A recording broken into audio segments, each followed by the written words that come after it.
여러분, 이스라엘 역사상 가장 위대한 왕이 누구냐? 라고 묻는다면 여러분 누구라고 대답하시겠어요? 네, 다윗이라고 대답할 겁니다. 당연코 다윗이죠. 그러면 이스라엘 역사상 가장 강력하고 가장 부유하고 또 영토도 가장 넓었던 시기의 왕은 누구였을까요? 눈치채셨겠지만 그게 바로 솔로몬입니다. 그림 하나를 보여주세요. 솔로몬의 왕국이 얼마나 넓었고 강대했고 부유했었는지 설명을 드릴게요. 이 지도를 보면은 파란 색깔, 가운데 있는 파란 색깔은 사울 왕이 다스렸던 영토예요. 그리고 그 바로 바깥에 보라색은 다윗 왕이 다스렸던 영토이고요. 그 북쪽에 확장되어진 영역이 있죠. 그곳까지가 솔로몬이 다스렸던 영토입니다. 또 3장 1절을 보면은 솔로몬이 애굽의 왕 바로와 더불어 혼인 관계를 맺어 그의 딸을 맞이했다 이렇게 돼 있어요. 그 당시 가장 강력한 나라가 애굽이었습니다. 근데 애굽 왕의 딸과 혼인 관계를 맺었다라고 하는 것은 이집트와 동맹 관계를 맺었다는 뜻이에요. 동맹 관계를 그냥 아무나 막 맺습니까? 그렇지 않죠. 이스라엘의 위상이 애굽 정도의 위치가 됐기 때문에 그렇게 동맹 관계를 맺을 수가 있었다는 거예요. 또 이스라엘이 굉장히 부유한 나라였습니다. 그 전체가 얼마나 부유했는지 알 수 없으나 솔로몬 왕의 재산은 어마어마했어요.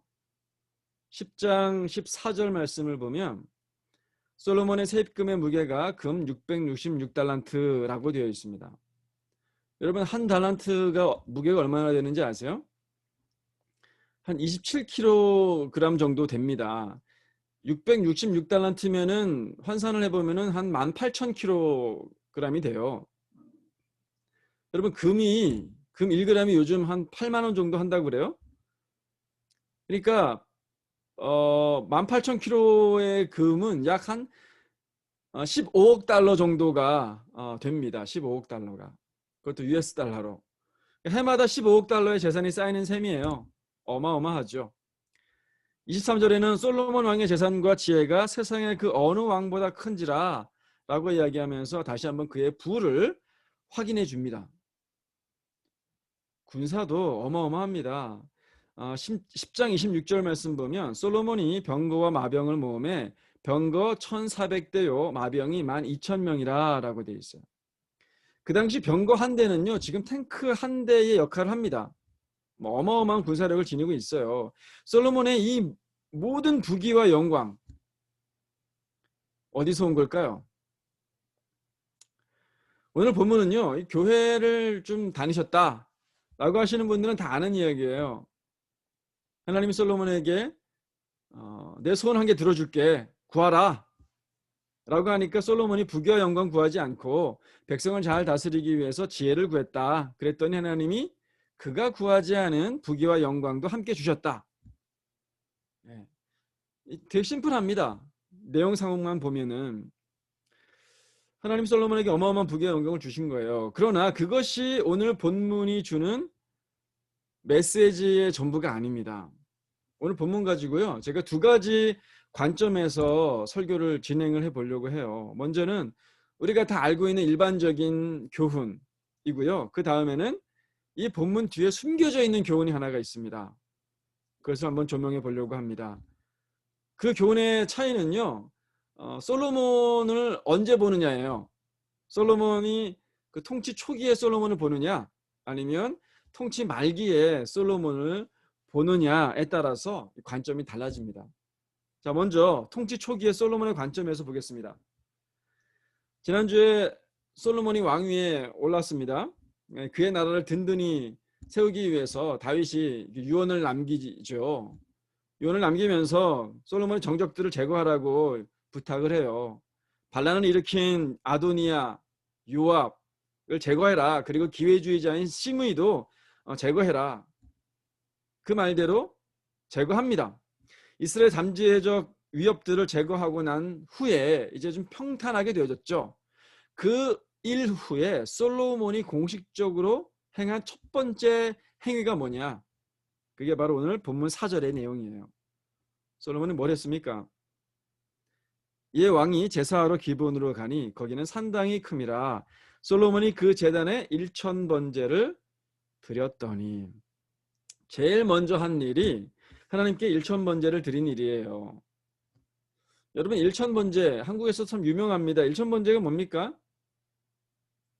1,000번의 예배를 드리고 1,000번의 헌금을 하고, 이게 1,000번제인가요? 그러려면 한 3년 정도 걸려야 될 텐데, 일주일에 한 번만 하더라도. 이 구절에, 일주일에 한 번이 아니죠. 매일매일 해도 3년이 걸리죠. 1,000번이면. 이 구절에 대한 오해가 있어요. 제가 경험했던 교회에서 그런 게 있었는데 1,000번제 헌금 봉투가 있었습니다. 그러니까 뭐 매일매일 새벽기도 나올 때마다 이렇게 헌금을 하는 거예요. 봉투에다 이제 번호를 매기면서. 1,000번을 다 채우면은 하나님이 기도를 응답해 주시고 솔로몬에게 주셨던 복을 우리에게 주실 거다. 이렇게 가르친 교회들이 있었어요. 아주 잘못된 가르침입니다. 물론 교회 재정에는 도움이 될 수 있겠지만 그 잘못된 가르침이잖아요. 뭘 얘기하는 거예요? 이게 지성이면 감천이다, 뭐 그런 걸 가르치려고 하는 겁니까? 우리가 1,000번 정성을 다하면은 하나님이 감동하셔가지고 우리의 소원을 들어주신다, 그런 건가요? 그러면 불교와 우리가 뭐가 다릅니까? 똑같잖아요. 불교에도 그런 게 있습니다. 108배가 있잖아요. 지극히 정성을 다하는 거예요. 그런 행위적인 어떤 열심을 다하면은 감동이 돼가지고 신을 감동시켜서 우리에게 복을 주실 거다, 그거예요. 탑주의를, 탑돌기 기도라는 게 있잖아요. 탑돌기 맨날 그렇게 하면서 기도를 드리는 거예요. 그러면 소원하는 것이 이루어진다. 1,000번제의 교훈은 그게 아닙니다. 먼저 이 1,000번의 예배를 드리는 게 아니에요. 1,000번제는 1,000마리의 희생 제물을 바쳤다, 그런 뜻이에요. 1,000마리에. 역대하 1장 6절에 보면 이제 그걸 정확하게 얘기해 주죠. 그래서 기브온과 같은 큰 산당이 필요했던 거예요. 제단이 넓어야 됐던 겁니다. 1,000마리를 드려야 되니까. 또 정확히 1,000마리를 드렸다는 것도 아니에요. 1,000마리는 상징적인 의미일 수 있어요. 많다라는 의미죠. 정확히 1,000마리를 드렸을 수도 있어요. 하지만 1,000마리를 하루 동안에 다 드릴 수 있었을까? 이게 가능하지 않을까라는 그런 불가능하지 않을까라는 그런 의구심이 들죠. 그러니까 1,000번제를 드렸다라고 하는 거는 많이 드렸다, 최선을 다해 드렸다, 그런 의미로 봐야 되는 겁니다. 또 1,000번제의 두 번째 의미는요, 뭐 108배 이런 것처럼 인간적인 정성, 외적인 열심을 보였다, 그랬더니 복 주셨다, 그런 의미가 아니에요. 1,000번제가 의미하는 것은 솔로몬의 하나님을 향한 사랑과 믿음의 표현입니다. 자, 3절 말씀 보세요. 3절. 3장 3절 말씀 보세요. 3장 3절. 솔로몬이 여호와를 사랑하고 그의 아버지 다윗의 법도를 행하였으나 산당에서 제사하며 분향하였더라. 뭐 산당에서 제사하여 분향하였더라. 이거는 아직 그 성전이 없었기 때문에 이런 표현을 쓴 거예요. 그 당시에 성전이 없었잖아요. 그러니까 비록 산에서 제사를 드려야 했지만 그 예배의 의미가 뭐였다고요? 여호와를 사랑하는 마음. 하나님을 사랑하는 표현이에요. 그 뜻대로 순종하겠다라고 하는 믿음의 표현이었습니다. 이제 이스라엘 왕이 돼가지고 이스라엘을 다스려야 돼요. 그런데 누구를 중심으로, 누구를 의지해서 그 일을 감당하겠다는 거예요? 하나님. 하나님 중심으로 하나님 뜻에 따라서 다스리겠다. 그래야지만 5절 말씀이 이해가 되는 거예요. 하나님이 솔로몬 꿈에 나타나가지고 뭐라고 하세요? 내가 네게 무엇을 줄까? 너는 구해라. 뭐가 흡족해가지고 이 하나님이 솔로몬에게 복을 주시겠다는 거예요? 1,000마리의 그 재물입니까? 소와 양입니까? 그게 아니에요. 우리의 마음이, 솔로몬의 마음입니다. 1,000마리의 재물이 필요했던 게 아니라 솔로몬의 마음을 원하시는 거죠. 하나님, 우리 마음 없으면은 1,000마리 받으시지도 않습니다. 통치 초기의 솔로몬은요, 하나님을 사랑했어요. 하나님을 의지했습니다. 그 마음을 어여삐 여겨. 그 마음이 기뻐. 솔로몬에게 하나님이 복 주시기를 원하셨던 거예요. 내가 네게 무엇을 줄고. 만약 여러분이 이 솔로몬과 같은 그 상황에 놓여졌다라고 한번 가정해 봅시다. 하나님 여러분들에게 내가 너한테 뭘 줄까? 너는 말하라. 라고 했을 때 여러분은 뭘 구하시겠어요? 전능하신 하나님이잖아요. 뭐든지 구하면 다 들어줄 수 있단 말이에요. 근데 그 인생이 날이면 날마다 오는 게 아니에요. 인생에 딱 한 번밖에 오지 않는 기회입니다. 그럴 때 여러분들 뭘 구하시겠어요? 솔직하게 한번 얘기해 봅시다. 솔직하게. 예. 어떤 분들은 아우 좀 돈을 좀 많았으면 좋겠어요. 주식도 대박 나고 사업도 대박 나고 뭐 일도 대박 나가지고 아무튼 예, 부자가 됐으면 좋겠어요. 솔직히 그런 마음 없겠습니까? 있을 수 있죠. 또 어떤 분들은 이제까지 내 인생의 원수를 갚는 게 가장 소원이야. 그럴 수 있잖아요. 또 어떤 분들은 막 자신이나 가족의 병이 낫기를 바라기도 하고요. 어떤 분들은 자녀가 잘 됐으면 좋겠다. 어떤 분들은 청년들 중에서는 하나님 내년에 꼭 결혼하게 해주세요. 뭐 이렇게 원할 수도 있어요. 근데 여러분 이런 소원을 통해서 우리가 알 수 있는 게 있습니다. 하나님께 바라는 단 한 가지의 소원. 그 소원 안에 뭐가 담겨져 있냐면 우리의 가치관이 담겨져 있어요. 우리 인생 가운데에서 가장 가치 있게 여기는 것, 가장 중요하게 생각하는 것. 그거를 말해줍니다. 나 부자가 되게 해주세요. 그러면 돈이 중요한 거죠. 병이 낫게 해주세요. 그러면 건강이 중요한 겁니다. 원수 갚게 해주세요. 복수하게 해주세요. 복수가 중요한 거예요. 행복하게 해주세요. 그럼 행복이 제일 중요한 겁니다. 근데 여러분 솔로몬 뭘 구했습니까? 이제부터 솔로몬의 이야기를 들어봅시다. 6절 솔로몬이 이르되 주의 종 내 아버지 다윗이 성실과 공의와 정직한 마음으로 주와 함께 주 앞에서 행함으로 주께서 그에게 큰 은혜를 베푸셨고 주께서 또 그를 위하여 이 큰 은혜를 항상 주사 오늘과 같이 그의 자리에 앉을 아들을 그에게 주셨나이다. 그의 아들은 이제 자기를 얘기하는 거죠. 7절 나의 하나님 여호와여 주께서 종으로 종의 아버지 다윗을 대신하여 왕이 되게 하셨사오나 이 얘기를 보면은요 굉장히 겸손한 솔로몬을 볼 수가 있습니다. 자신이 왕위에 오른 게 다윗 덕분이고 하나님의 은혜 덕분이라는 거예요. 자기가 잘나서 된 게 아니라는 겁니다. 계속 이렇게 기도합니다. 종은 작은 아이라 출입할 줄을 알지 못합니다. 작은 아이 이게 뭐예요? 실제로 나이가 작다는 뜻입니까? 뭐 20살이니까 그렇게 작은 것도 아니에요. 무슨 뜻이냐면 큰 일을 맡을 만한 능력과 경험이 없다라고 하는 겸손한 표현이에요. 출입할 줄 알지 못합니다. 이것도 마찬가지입니다. 왕으로서의 직무를 감당해야 되는데 그 직무를 감당하기 위해서 왔다 갔다 하면서 일을 잘 처리할 능력과 경험이 없습니다. 그런 관용적인 표현이에요. 굉장히 겸손합니다. 이 솔로몬이. 그 겸손한 솔로몬이 하나님께 구해요. 8절 주께서 택하신 백성 가운데 있나이다. 그들은 큰 백성이라 수요가 많아서 셀 수도 없고 기록할 수도 없사오니 누가 주의 이 많은 백성을 재판할 수 있사오리까? 듣는 마음을 종에게 주사 주의 백성을 재판하여 선악을 분별하게 하옵소서. 솔로몬은 뭘 구합니까? 듣는 마음을 종에게 주사. 듣는 마음을 달라고 합니다. 솔로몬은 뭘 듣고 싶은 거예요? 하나님의 말씀, 하나님의 뜻을 듣고 싶은 겁니다. 이 듣는 마음을 하나님께서 11절에 어떻게 이해하셨어요? 뭐라고 표현하세요? 지혜라고 표현하십니다. 솔로몬은 왜 지혜를 구했습니까? 11절 말씀에 보면 송사를 듣고 분별하기 위해서예요. 송사를 듣고 분별하기 위해서. 선악을 분별해가지고 뭘 하려고 합니까? 공의를 세우고 불의를 없애려고 하는 거죠. 그 누구를 위해서예요? 백성들을 위해서예요. 억울한 일 당하는 사람 없게 하고 모두가 다 그 평등하고 공평하고 행복하게 살게 해주고 싶은 거예요.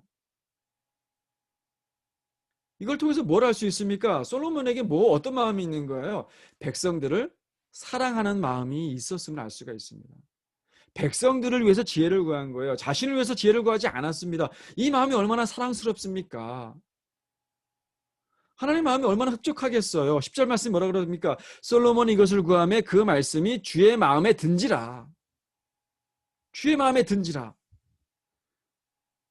그래서 솔로몬을 칭찬하고 축복합니다. 11절.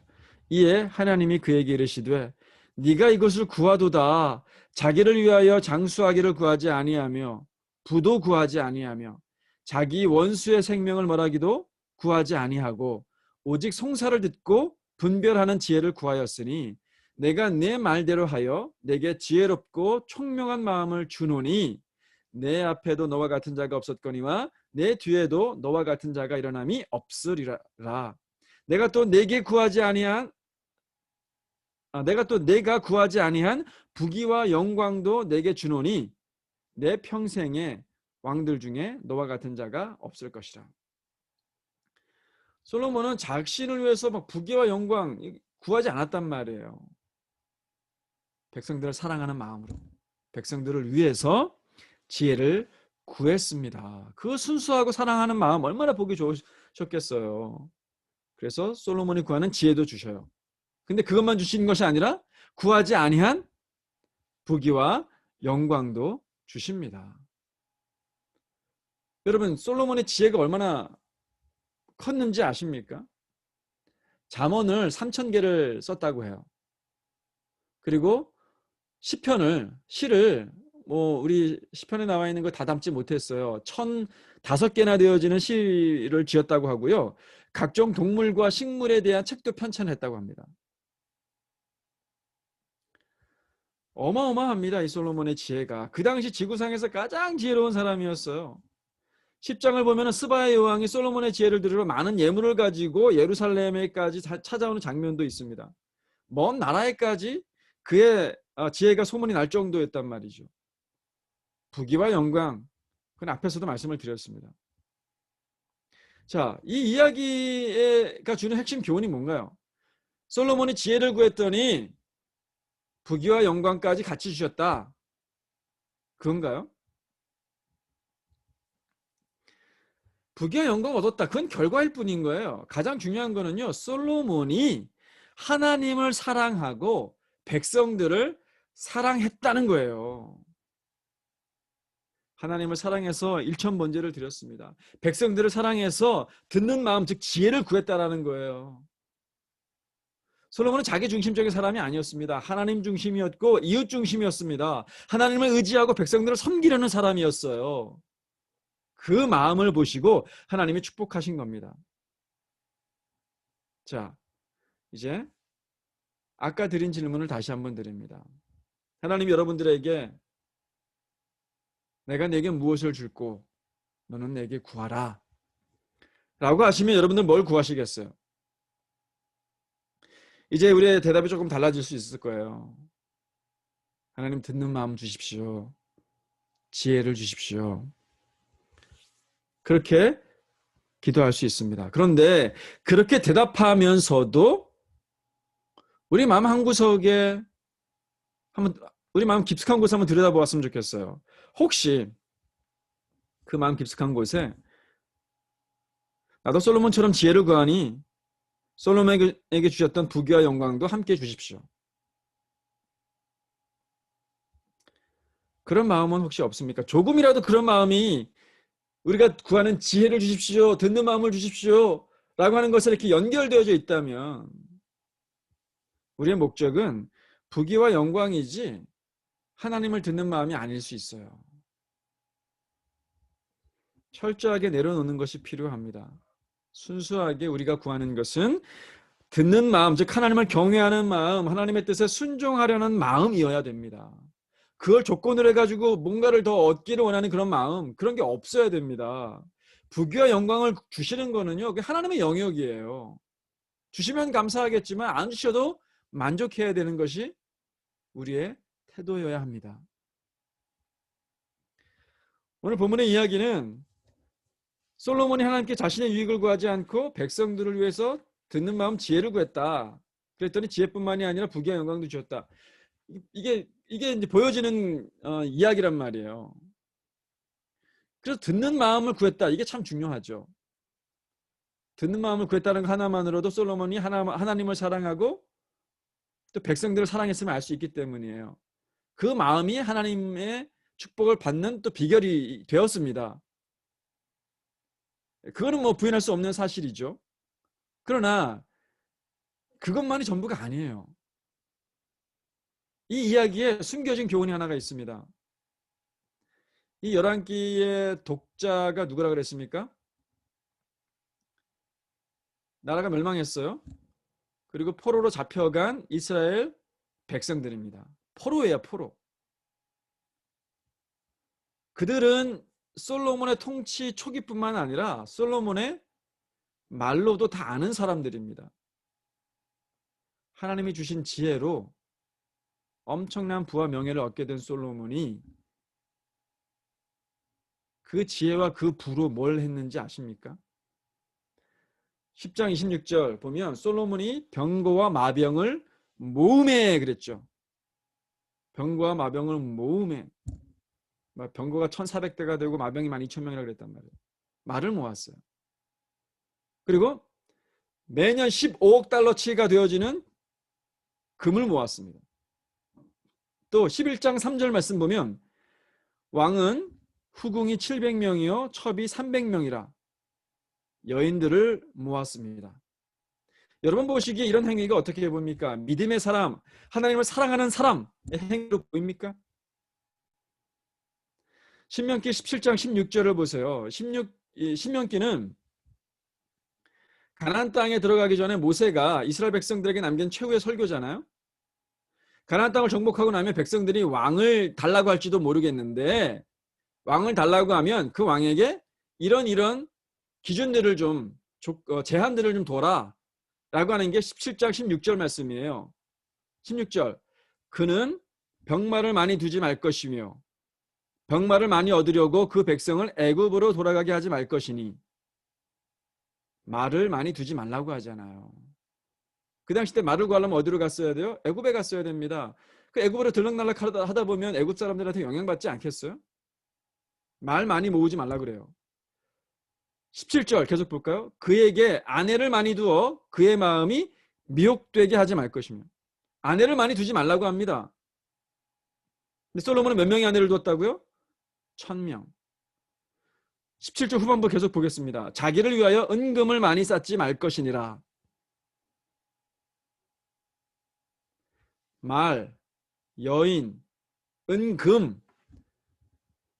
신명기에서는요 왕으로서 이런 것들 갖지 말라, 많이 구하지 말라 이렇게 얘기했단 말이에요. 그런데 솔로몬은 그 명령 다 어기고 뭐예요? 그것들을 구했어요. 그것들을 모았어요. 솔로몬이 점점 하나님과 멀어지고 있음을 보게 됩니다. 하나님에 대한 사랑의 식었음을 알 수가 있는 거예요. 그러면 백성들을 향한 마음은 어땠을까요? 통치 초기에 백성들을 사랑해서 그들을 잘 다스리기 위해서 지혜를 구했던 솔로몬이 어떻게 변했는지 아십니까?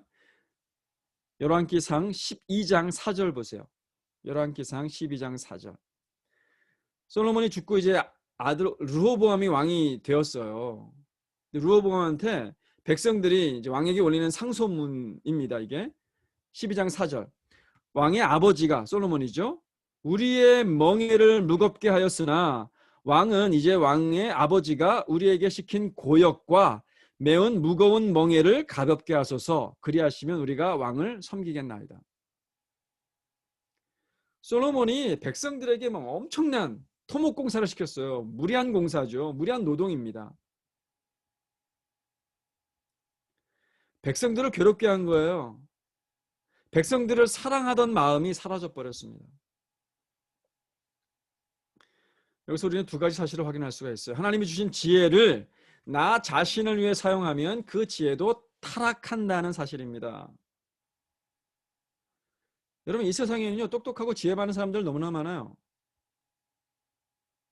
근데 그 지혜를 가지고 인류를 위해서 이웃들을 섬기기 위해서 그렇게 사용하는 사람들이 있고 반면에 어떤 사람들은 자기를 위해서 법을 어겨가면서 범죄에 사용하는 그런 사람들이 있습니다.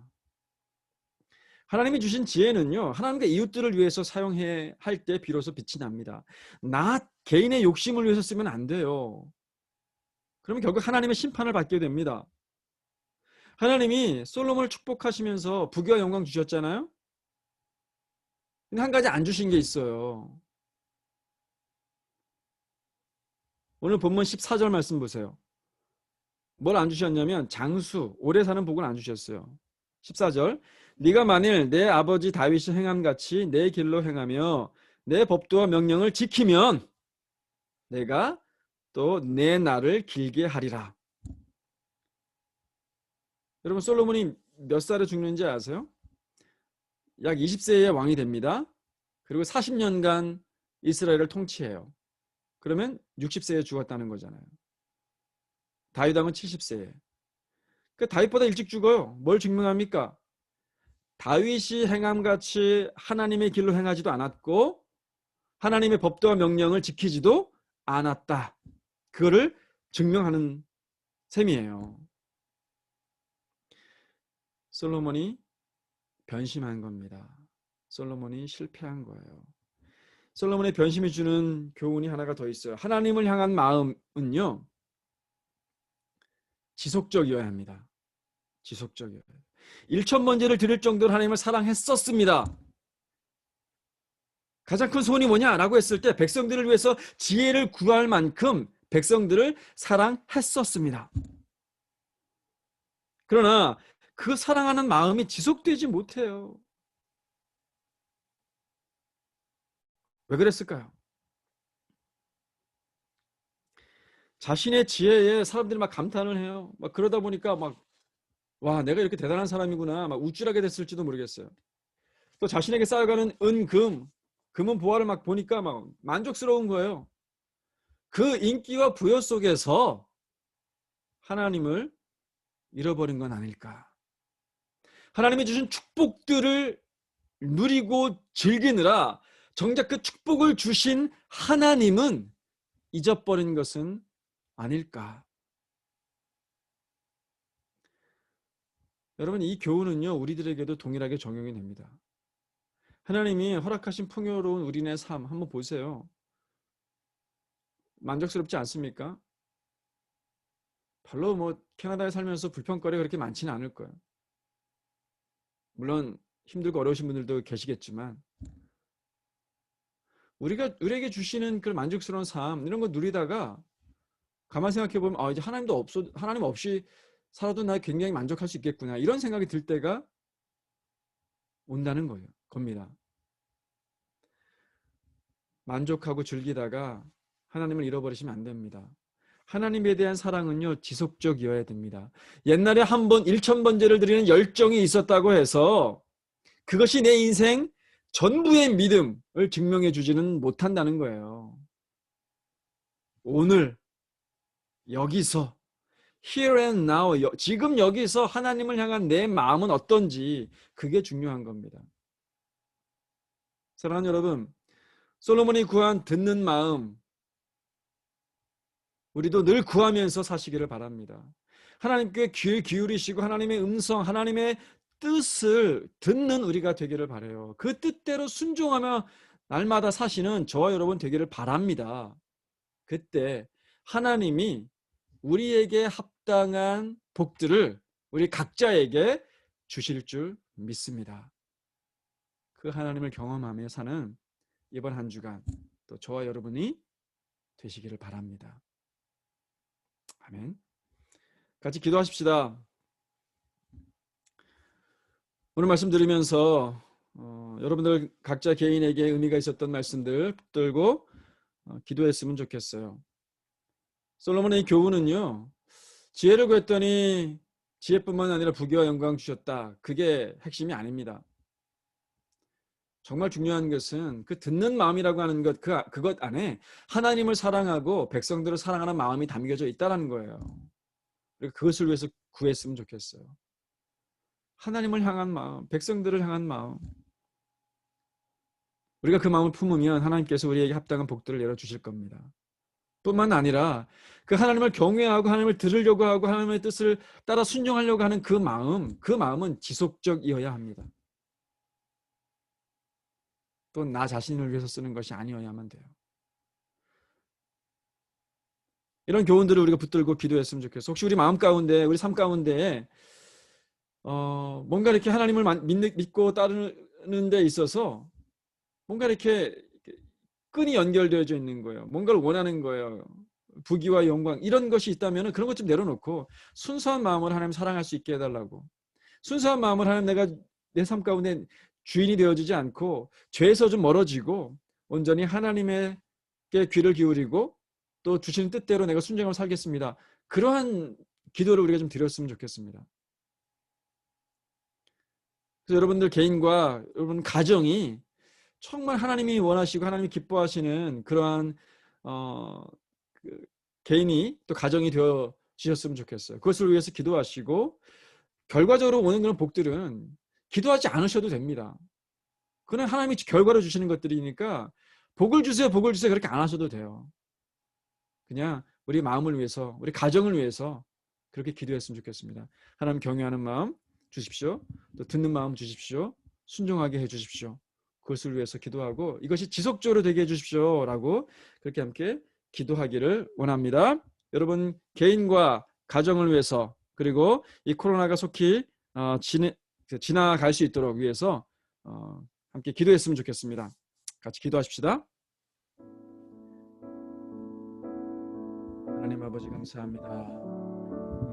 솔로몬의 이야기를 통하여서 솔로몬이 하나님을 사랑했어서 전번지를 드리는 하나님을 사랑하고 초기에 솔로몬은 하나님의 법도를 따라서 살려고 하나님을 경외하는 사람과 백성들을 향하는 사랑도 있었습니다.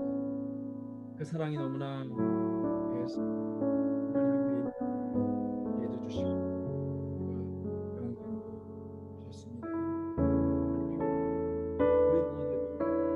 솔로몬의 첫째 모습을 하나님에게 기도한 기도가 우리 부귀와 영광 여러분 잘 되게 해주시고 우리 자녀들이 잘 되게 해주시고 좋은 학교 좋은 직장 이런 것을 위해서 그런 것만을 위해서 하나님 솔로몬이 마음을 구하기를 원합니다. 듣는 마음은 하나님을 경외하는 마음이고 듣는 마음은 하나님의 뜻에 순종하려고 하는 마음이고 하나님 그 마음을 그때 하나님이 하나님을 사랑하는 마음으로 그렇게 됐을 때 하나님의 사랑으로 변화되어질 것입니다. 우리 마음이 달라질 것입니다. 우리 가치관이 달라질 것입니다. 우리 선택권이 달라질 것입니다. 하나님 주시는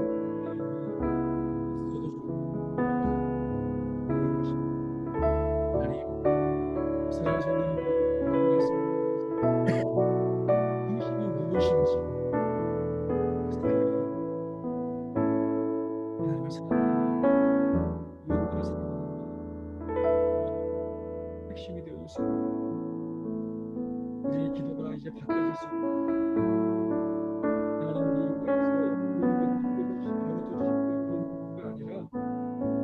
우리의 기도가 바뀌었습니다. 나 주님 이웃도 사랑합니다. 내가 미워하는 사람 사랑합니다. 우리의 기도 우리의 생각이 바뀌고 우리의 말이 바뀌고 그랬을 때 우리 인생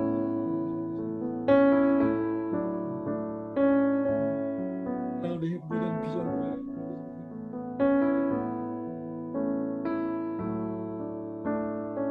구하지 아니하는 그런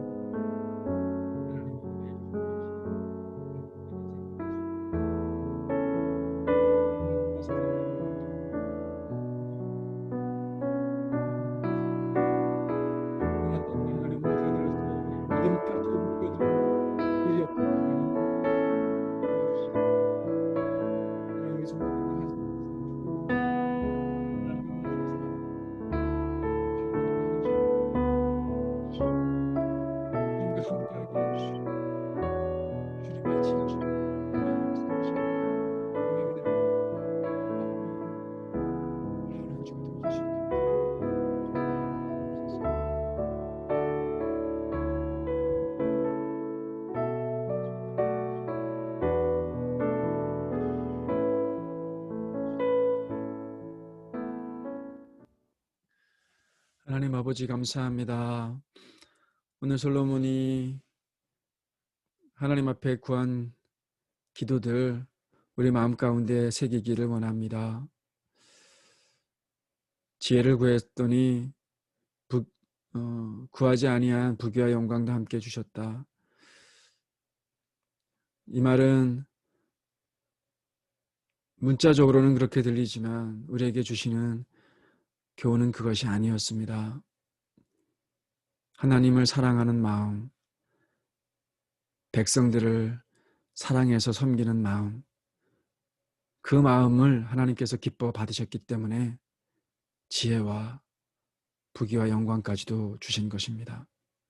하나님, 우리의 기도가 바뀌기를 원합니다. 이 땅에서 보이는 우리의 소원들, 어떻게 보면 부귀와 영광, 그것일 수 있습니다.